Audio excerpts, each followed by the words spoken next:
Train दुर्घटना हादसा। बाबा आप कब आओगे? दीदी की शादी को कुछ ही दिन बचे हैं। बस बेटा 2-3 दिन का काम बाकी है, वह खत्म कर दूंगा फिर आ जाऊंगा। तुम सबके लिए कुछ कपड़े भी खरीदे हैं और मैं नहीं चाहता कि मेरी बिटिया रानी की शादी में कोई कमी रहे, इसलिए कुछ पैसों का भी इंतजाम करके आ रहा हूँ। सुरेश की 2 बेटियां और एक बेटा था। बड़ी बेटी का रिश्ता तय हो चुका था और कुछ ही दिनों में उसकी शादी थी। उसकी शादी के लिए कुछ पैसों का बंदोबस्त करने वह दूसरे शहर गया हुआ था ताकि अपनी बेटी की शादी बड़ी धूमधाम से करें और उसे किसी चीज की कमी ना हो। उसके ससुराल वाले और सारे मेहमान भी खुश रहे। वह गांव का रहने वाला अपने बच्चों के सपनों को पूरा करने के लिए शहर में जाकर मजदूरी करता था ताकि अपने बच्चों को खूब पढ़ाए लिखाए। दिन रात मेहनत मजदूरी करके और अपने कुछ दोस्तों से पैसे उधार लेकर वह अपने गांव जाने के लिए ट्रेन में सवार हुआ। उसके सामने वाली सीट पर एक शादीशुदा जोड़ा बैठा हुआ था जिनकी गोद में कुछ ही महीनों का बच्चा था जो पहली बार अपने नाना और नानी से मिलने जा रहा था। बाजू वाली सीट पर बैठे दंपति के 2 बच्चे थे जो अपने माता पिता के साथ खेल रहे थे और बहुत ही खुश नजर आ रहे थे क्योंकि वे लोग घूमने जा रहे थे। सुरेश भी उन बच्चों को देखकर मुस्कुरा रहा था। उसने अपने घर वालों को फोन करके बता दिया कि वह ट्रेन में बैठ चुका है और बस कुछ ही घंटों में अपने गांव पहुंच जाएगा। उसके आने की खबर सुनकर घर के सारे लोग खुशी से फूले नहीं समा रहे थे। एक तो अपने पिता के आने की खुशी और साथ ही नए कपड़े गहने, इन सब की खुशी अलग जो उनका पिता आते हुए लेकर आ रहा था। सफर काफी लंबा था। ट्रेन में बैठे सारे यात्री एक दूसरे से अनजान जरूर थे मगर वह सब एक दूसरे से अपनी चीजें मिल बांट कर खा रहे थे और एक दूसरे की जान पहचान भी कर रहे थे। वह सारे हंसते खेलते अपनी मंजिल की ओर बढ़े जा रहे थे, आने वाले खतरे से अनजान। सुरेश को हर 2 घंटे बाद अपने घर से फोन आ रहा था। उसकी बेटियां उससे पूछ रही थी कि उसने खाना खाया या नहीं, बैठने के लिए सीट मिली या नहीं, वह कब तक आएगा, क्योंकि वह अपने बच्चों और परिवार से पूरे 1 साल के बाद मिलने वाला था। उसकी बड़ी बेटी को अपनी शादी से ज्यादा अपने बाबा के घर लौटने की खुशी थी।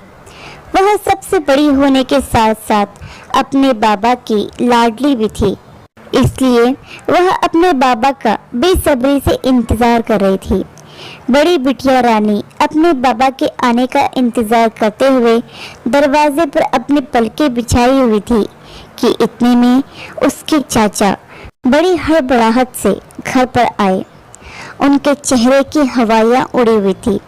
उनको परेशान देखकर सारे घर वाले उनके पास आए तो चाचा ने एक ऐसी बात कही कि सबके पैरों तले से जमीन सरक गई। बड़ी बेटी चिल्लाई, जल्दी फोन लाओ, बाबा को कॉल करो। फोन की घंटी बज रही थी लेकिन आगे से कोई जवाब नहीं मिल रहा था। परिवार वालों की बेचैनी और बढ़ती गई। बेटियों की आंखें आंसुओं से भर गई। बेटा अभी बहुत छोटा था, वह ये सब समझ नहीं पा रहा था और पत्नी के तो होश उड़े हुए थे। वह ऊपर वाले से अपने पति की सलामती की दुआएं कर रही थी। बेटियां बार बार सुरेश को फोन कर रही थी। काफी मर्तबा फोन लगाने के बाद किसी ने फोन रिसीव कर ही लिया। हेलो, मैं इंस्पेक्टर रामदास बोल रहा हूँ। यह सुनते ही बेटियों के पैरों तले से जमीन सरक गई।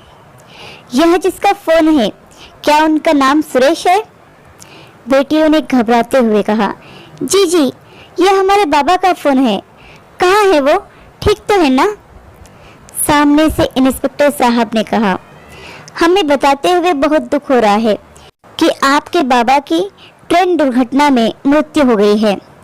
मैं आपको शहर का नाम और अस्पताल का पता बताता हूँ, आप वहां आकर अपने पिता का शव लेकर जाना। इंस्पेक्टर साहब ने पता नोट करा दिया। एक ही पल में परिवार की सारी खुशियां बिखर कर रह गई। जिस घर में कुछ दिनों बाद शहनाई बजने वाली थी वहां मातम पसर गया।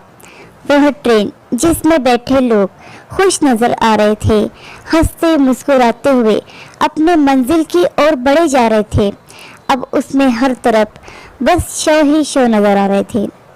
कोई अपनी बेटी की शादी पर गांव जा रहा था, तो कोई अपने माता पिता को मिलने जा रहा था, कोई अपने बीमार रिश्तेदार को मिलने जा रहा था, तो कोई बीमारी के कारण अस्पताल जाने के लिए घर से निकला था।